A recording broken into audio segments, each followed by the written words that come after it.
The cervical joint, also known as the atlantoaxial joint, is a pivot joint, and it provides flexion and extension in the sagittal plane and lateral flexion and rotation in the frontal plane, which makes it a 2 degrees of freedom for the movement of the joint, and it is also in the X, Y, and YZ axis.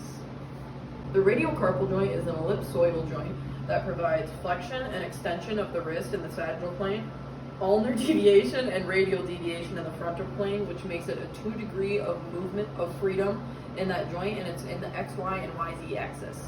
The glenohumeral joint is a ball and socket joint, and it provides flexion and extension in the sagittal plane, abduction and adduction in the frontal plane, and internal and external rotation in the transverse plane.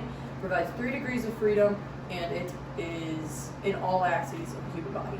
This elbow joint, also known as the humeral radial and humeral ulnar joint, provides extension and flexion in the sagittal plane, which makes it it's a hinge joint, and it makes it a uniaxial 1 degree of freedom in the YZ axis.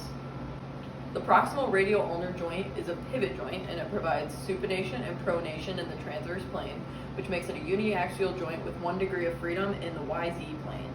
XZ plane! The lumbar joint is an intervertebral joint, and it provides flexion and extension in the sagittal plane, lateral flexion in the frontal plane, and trunk rotation in the transverse plane, which provides 3 degrees of movement, and it covers all axes of the human body.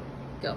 The hip joint, also known as the acetabular-femoral joint, is a ball and socket joint, and it provides flexion and extension in the sagittal plane, abduction and adduction in the frontal plane, and